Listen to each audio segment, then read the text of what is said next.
안녕하세요. 스미더스입니다. 2부에서는요, 그 국방비 관련한 내용으로 좀 설명을 드리고자 합니다. 물론 이제 그 중에는 의문을 갖는 분도 계실 겁니다. 아니, 지금 안철수가 서울시장 출마하겠다고 지금 했고, 김종인 씨가 이걸 지금 회방을 놓고 있는 것 같은데, 이렇게 긴박한 상황에서 지금 뭐 국방비 뭐 이런 거 해야 되냐? 어? 안철수 김종인 관계를 분석해 달라. 뭐 이런 말씀을 하실 수도 있을 텐데, 기본적으로 이제 제가 트위터에서 그거는 다 분석을 했습니다. 분석을 다 했고 복잡한 거 없습니다. 간단하게 말씀드리면 그 안철수 씨는 그 자한당의 그 각 개파 보스들, 국민의힘, 국힘당이라고 부르기 좀 그래서 그냥 자한당이라고 부르겠습니다. 제 입에 맞게 그 하여튼 자한당의 각 개파 보스들을 다 만나고 있습니다. 이걸 추선해 준 게 이제 김무성 씨로 추정이 되고, 그 김무성 씨가 추선해 줘서 이제 오세훈, 그다음에 뭐 또 극우를 상징하는 이제 김동길이나 또 몇몇 분들도 만나시겠죠. 윤상현 씨는 안철수 씨에 대해서 이제 지지선을 했고, 그다음에 홍준표 씨 대선 후보였죠. 저 이전 대표기도 하고. 그래서 상당히 지분이 또 있는 분입니다, 이분이. 그래서 이제 홍준표 씨 만나고, 그다음에 아마 친이계하고 친박계 쪽으로 또 몇 명 더 만날 텐데, 어쨌거나 이제 각 개파 보스들 쭉 만나가지고 이제 본인의 어떤 거 출마 이런 데 대해서 이제 동의를 구할 겁니다. 그래서 추대하는 형태로 아마 당대당 통합을 할 가능성이 높습니다. 높다고 봐야 되는데, 물론 이제 연합을 할 수도 있지만 어쨌든 간에 그런 형태로 그런 가능성을 봐야 되는데, 문제는 그 전제가 뭐였냐. 제 생각은 그래요. 안철수 씨가 오케이, 내가 자한당으로 가서 그러면 후보가 될 수도 있다. 다만 이제 그 지도부가 개선이 좀 필요하다.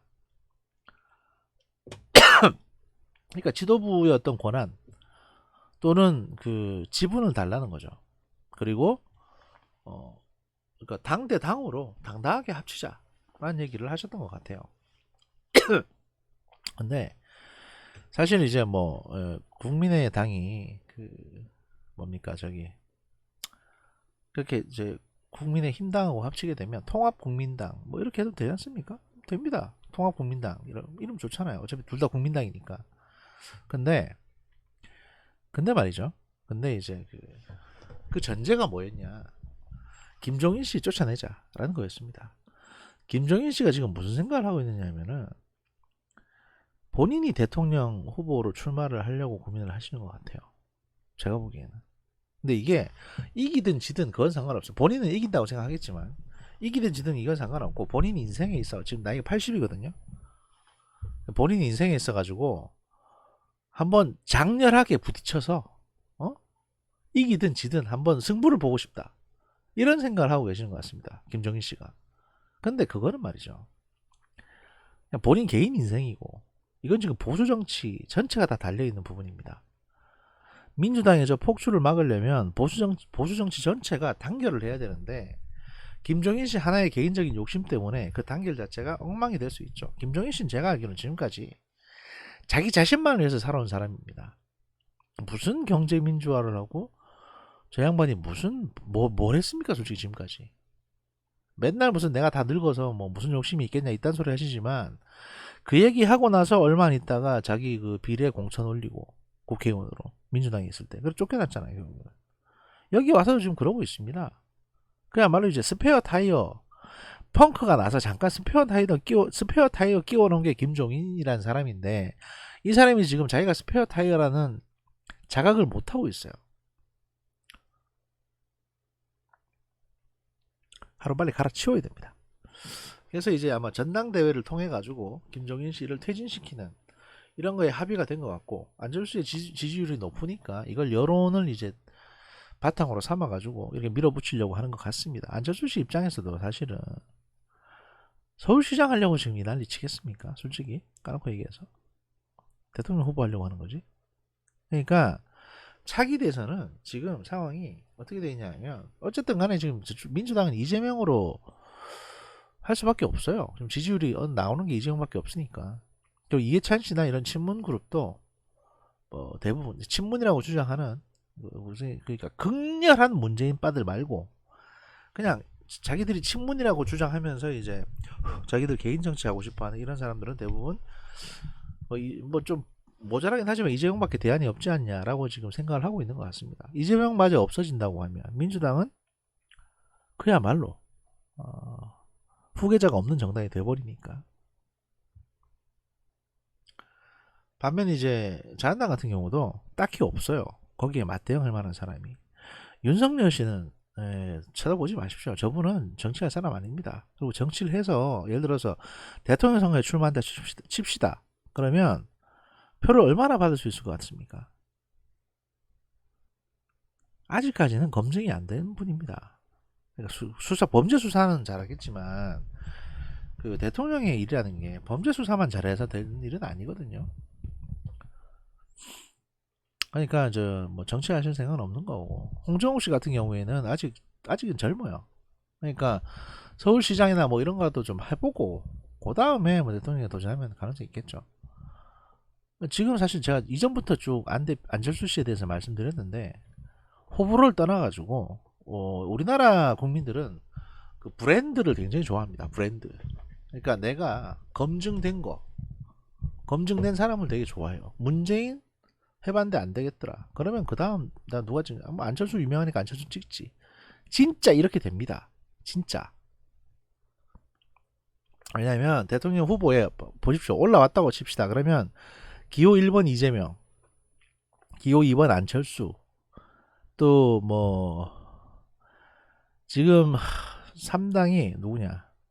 뭐 기호 3번 물론 당연히 열린민주당 정봉주 씨가 하는 열린민주당이 그 아사리판 될 건 뻔하지만 그렇다고 해서 걔들이 그걸 다 접고 민주당을 기어 들어갈 건 아니거든요. 그럼 거기도 후보 나오겠죠. 정봉주나 뭐 이렇게 나오겠지. 그 다음에 저 정의당에는 심상정 나올 테고. 이러면 보통 주목할 만한 사람은 1, 2, 3, 4 해가지고 기호 1번 이재명, 기호 2번 안철수, 기호 3번에 그 정봉주, 기호 4번에 심상정 이랬을 때 여러분 막말로 딱 까놓고 얘기해서 누구 찍을 것 같습니까? 대다수의 국민들이 안철수 찍습니다. 호불호를 떠나서 안정감 있는 사람을 찍게 돼 있어요. 그러니까 국민의 그 자한당은 안철수를 내세우고 수권 능력이 있는 우리가 정권 잡아가지고 다시 앞으로 잘하겠다 이렇게만 해도 되는 겁니다. 그러고 나서 이제 개헌하고 뭐 내각제로 바꾸고 이러시든지 아니면 계속 대통령제로 가든지 그건 알아서 하시고 하여튼 그게 우리한테 정해져 있는 미래인 겁니다. 그러니까 너무 복잡하게 생각하실 필요 없어요. 근데 김종인 씨는 그게 싫은 거예요. 그냥 김종인 씨가 보기에는 자한당 이것들은 만만하다고 보는 거죠. 다만 이제 김종인 씨가 넘어설 수 없는 산이 뭐냐면 안철수라는 사람인데 그 안철수가 이 서울시장에 나왔다가 그냥 떨어지면 그대로 정치 망가지는 거거든요. 그럼 다시 대권 생각 못 할 테니까 요번 대권에서는 안철수는 못 나오게 회방을 놓고 자기가 다음 그 대통령 선거에 출마하겠다 이렇게 생각하시는 것 같아요. 제가 보기엔. 그러니까 사람들이 아무리 야, 그 말이 되냐 웃긴다 이래도 정치라는 게 원래 정치 뽕을 맞으면 그렇게 됩니다. 김종인 씨 그렇게 생각하는 거예요. 지금 지가 될 거라고 나이 80 먹은 영감이. 게다가 뇌물 범죄로 징역 2년까지 받아먹은 전과자가. 이게 여의도의 이제 정치 뽕입니다. 그래가지고 그 기가 차잖아요. 보니까 기가 차지 않습니까? 우리가 보기도 지금 기가 차인데 여러분들이나 여의도에 이제 있는 사람들이 보기엔 얼마나 기가 차겠습니까? 그러니 이제 전체가 다 나서서 김종인 씨를 지금 밀어내려고 하는 게 현재의 모습이다. 이렇게 보여지는 겁니다. 이렇게 보여지는 거고. 아니, 국방비 얘기를 하려는데 지금 국방비 얘기를 지금 꺼내게 되면 제가 되게 길어질 것 같으니까 국방비 얘기는 요 뒤편에 바로 붙여서 하고 이란 사태부터 봅시다. 이란 사태를 먼저 보는 게 좋을 것 같네요. 한국 선박이 지금 이란에 납치가 됐습니다. 납치가 됐는데 이 내용을 보면 이제 내용이 좀 독특한 내용들이 있습니다. 뭐냐면 이란이 이제 백신을 구입하려고 했어요. 그래가지고 한국에 이란 돈 한 70억 불, 한 7조 5,600억 정도가 지금 한국에 있거든요. 왜냐하면 이란이 중국이나 일본에 은행이 없고 한국이 우방이니까 이란 입장에서 한국이 되게 우방이었습니다 예전에는. 그래서 이제 한국에 그 70억 달러를 모아놨었는데 이걸 지금 그 금융 동결이 되는 바람에, 왜냐면 이란이 핵 개발을 했잖아요. 그래서 미국이 이제 이걸 금융 제재를 하는 바람에 한국은행이 그대로 묶여 있습니다. 묶여 있는데 이걸 가지고 결제 대금으로 써서 코로나 백신을 좀 구입하려고 했던 것 같습니다. 그래서 뭐 협상도 했고 또 미국 쪽에도 물어보고 하니까 이건 인도적인 문제니까 그 미국도 이제 오케이 한 것 같아요. 이 내용을 보면 그 기업은행과 우리은행의 이란 중앙은행 명의 원화 계좌에는 미국의 이란 제재에 따라 이란산 원유 수출 대금, 이란이 우리한테 이제 나프타 원유를 많이 수출했거든요. 그래서 거기에 대한 대금 70억에서 90억 달러 정도가 이제 묶여 있습니다. 이걸 이란으로 보내줘야 되는데 성공을 못하게 돼 있는 거예요 지금. 그 외국에 동결된 이란의 원유 대금 중에 최대 규모고요. 이 밖에 한국은행에도 이란 멜라트 은행 서울지점이 맡긴 초과 지급 준비금, 이게 이제 뭐냐면 그 멜라트 은행이라고 이제 이란의 멜라트 은행이라는 은행에 서울 지점이 있는데 이게 국내에서 이제 은행업을 하려면 그 소위 말해서 이제 지급 준비금을 맡겨놔야 되거든요. 한국은행에 한 3조 맡겨놨는데 이것도 지금 묶여 있는 거예요. 그래서 이란 돈 총 10조 가량이 지금 한국에 묶여 있는 겁니다. 그러니까 우리 입장에서도 이걸 이란 주고 싶은데 미국이 야 주지 마 이러니까 못 주는 거죠. 그래서 이란도 이제 이거를 자기들이 당장 받을 수 없다는 건 알기 때문에 어떻게 하냐 하면 기왕 외국에 이렇게 디파짓에 돼 있는 거 이거 가지고 저기 백신을 구입하고 나서 요걸로 이제 대납을 하게 돼서 여기서 까면 되지 않겠냐라고 생각을 한 것 같아요. 그래서 이제 백신을 구입하고 이걸로 이제 상계를 하려고 했는데 그래가지고 이제 우리나라에 이제 의견을 물어본 겁니다. 좀 해달라. 그리고 이제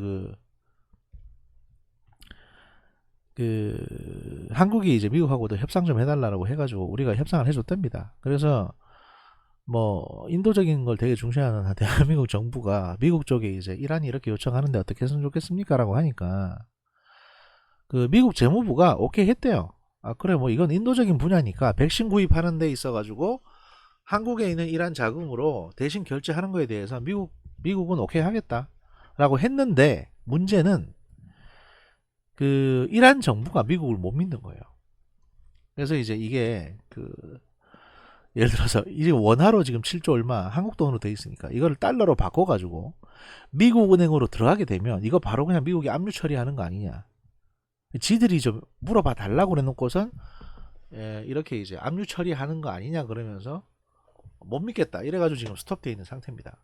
그래서 이 제목을 보면 아시다시피 협상이 거의 마무리됐는데 그래서 이제 곧 그럼 백신 구입하기로 계약하고 그 대금 지급해 주려고 그랬는데 이란이 갑자기 스톱한 겁니다. 스톱하면서 우리나라 유조선 한 척을 억류를 시켰어요. 한국의 유조선 한 척을 지금 잡은 겁니다. 이 안에 한국 사람 5명하고 뭐 전체 선원에 한 20명 정도 있다고 하는데 이렇게 돼서 지금 무슨 얘기가 나오고 있냐 하면 만에 하나 이제 이란이 요청한 백신을 한국이 대신 구매해 주고 이란이 한국에 맡겨놓은 돈으로 그 대신 결제를 해가지고 했는데 결제 금액이 미국 은행으로 들어갔다가 만약에 압류가 돼서 그 백신 비용을 이 금액이 집행을 할 수도 없게 되고 또 미국이 이 돈을 뺏어버릴 경우에 그래서 이란 돈만 뺏길 경우에는 한국이 그거 책임져라 라고 지금 하고 있는 게 아니냐. 그래서 이제 한국 이 적반하장이죠. 야 우리가 이란 니네가 불쌍해가지고 이게 미국한테 허락까지 받아서 해줬는데 이란은 한국한테 야 지불 보증까지 해줘 라고 지금 하고 있는 겁니다. 그래서 지금 최모 차관이 갔습니다. 최정건인가 하는 인간이 이게 청와대에 있다가 이제 김현종이하고 싸워가지고 대판 싸워서 외교부로 밀려났거든요. 원래 연대 교수 출신이고 나이도 지금 47인가 밖에 안 됐습니다. 그런데 이 사람이 지금 이란을 방문한다고 하죠. 선박 납포 문제하고 동결 자금 문제를 같이 풀어보겠다는 건데 이건 쉽지는 않습니다. 이게 다 금방 풀릴 문제도 아니고 이란 정부가 백신 구입 비용보다 더 많은 동결 자금을 이란에 제공해야 한다고 무리한 요구를 할 수도 있다라는 거죠. 뭔 얘기냐 하면 기왕 한국 정부가 갖고 있는 동결 자금으로 이란을 대신해서 백신을 구매해 주지 않습니까? 그러면 그렇게 돈을 움직일 수 있으면 그거 출금해서 그냥 돈 현찰 그대로 달러로 바꿔가지고 우리한테 좀 주면 안 되냐? 그러니까 미국 몰래 달라는 거예요. 이렇게 되면 무슨 일이 생기냐면 미국이 한국을 가만 놔두겠습니까? 가만 놔두겠냐고요. 스튜어디십 코드에 걸려가지고 한국의 이 담당하는 은행, 산업은행, 이거 뭐 어디 기업은행하고 우리은행이 미국하고 거래가 안 될 수, 국제 거래에서 퇴출당할 수도 있어요. 게다가 만약에 이 협상에 비밀 협상인데 이 협상에 응했다고 했을 경우에 우리는 뭐가 문제가 되냐면요. 이란이 왜 미국으로부터 금융 제재를 받고 있냐 하면 핵무기를 개발했기 때문입니다. 핵개발. 근데 이란이 누구랑 같이 개발했는지 아십니까? 북한하고 같이 핵무기를 개발했고요. 북한은 사실 이란의 돈으로 이란이 돈을 제공해주고 그 다음에 원료나 기술 제공을 좀 해줘가지고 그 돈으로 핵무기를 개발한 거예요. 그러니까 이란의 핵무기는 북한하고 공동 개발한 겁니다. 그런데 그런 나라를 돕자고 지금 우리가 이지랄을 하고 있는 겁니다. 이건 말도 안 되는 얘기죠. 이란 외교부 측은 뭐라고 하냐? 성박 억류와 원유 대금을 연계해서 협상하자는 의도는 절대 아니다라고 하고 있죠. 근데 이 이란 외교부가 어느 나라 외교부가 절대 아니다라고 하면요, 이거는 맞다는 얘기입니다.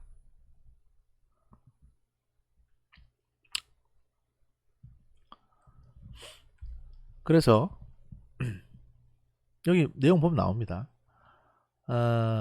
테란 타임즈, 이란 테란 타임즈에 따르면 에라가스자니 이란 제1부통령하고 호세인 타나이 그 이란 한국 이란 상공회의소 회장은 2일 최종권 차관 만나가지고 무슨 얘기 할 거냐 하면 코로나19 백신뿐만 아니라 원자재, 의약품, 석유화학, 자동차 부품 등 다양한 물품들을 우리 돈과 맞바꿀 우선 교환 품목으로 제시하고 이에 한국이 얼마나 협력할 의사가 있는지 지켜보겠다라고 했다는 겁니다. 이 말이 뭡니까? 여기 기사에 벌써 다 나오잖아요. 비밀 협상 내용이 뭔지. 그러니까 지금 우리가 갖고 있는 이란 돈이 10조 가량이 있는데 이란은 웬만하면 이 10조를 현찰로 받고 싶어 합니다. 근데 미국이 눈을 불을 켜고 바라보고 있으니 그건 안 될 것 같고, 그러면 10조 너치에 백신하고 그 다음에 원자재, 의약품, 석유화학 제품, 그 다음에 자동차 부품, 이거 미국이 이란에 금수 조치해서 막고 있는 거거든요. 이거 한국이 대신 사가지고 우리한테 보내달라고 하는 거예요 지금. 이거 만약에 우리가 들어주면 우린 미국한테 작살납니다. 이걸 협상을 하겠다고 최종건이가 지금 가 있는데 이 결과에 따라서 우리나라가 미국에 그 방위비 분담금이라든지, 미국이 물론 우리가 이걸 응해줬다고 해서 미국이 당장 미군 철수하진 않겠지만 미국이 이란에 대해서 이제 봉쇄하고 있는 거를 우리가 정면으로 어겨버리는 게 되는 거거든요. 그러면 우리가 지금 몰라서 당하고 있는 건지, 왜냐하면 외교부에 이렇게 선박 납치 우려가 있다고 여러 번 경고가 들어갔다고 합니다.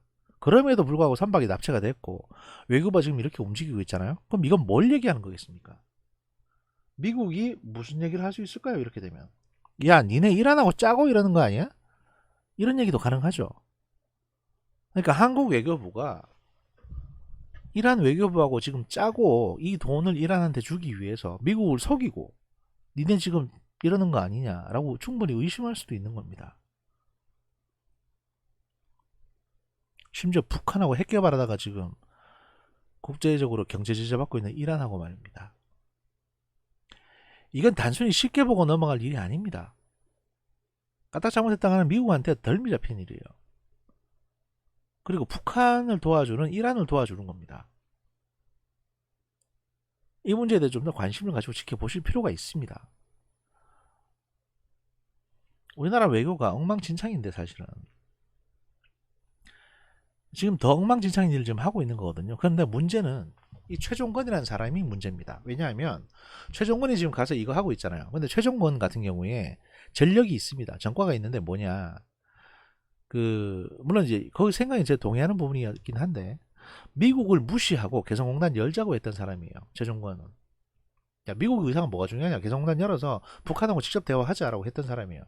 그만큼 미국을 한번 무시하는 것도 언제든지 할 수 있다고 했던 사람이에요. 그래서 김현종하고 대판 싸웠습니다. 김현종은 미국의 의사를 먼저 지키는 게 중요하다고 생각했죠. 이란 문제에 있어서도 김현정이 미국에 가가지고 뭘 약속하고 왔냐 하면 이란 어떤 그 호르무즈 해협의 안전 문제에 관해서 작년에 있었던 일입니다. 한국 해군 파견하는 거에 대해서 동의해주고 왔습니다. 김현종은. 그만큼 김현종은 미국 눈치를 봐야 된다. 미국이 중요하다라고 했던 사람입니다. 그런데 최종권은 김현종하고 대판 싸우고 자기 상관한테 뭐라고 했냐 하면 김현종을 내보내든지 저를 내보내든지 둘 중에 하나를 청와대에서 내보내달라고 했던 사람이에요.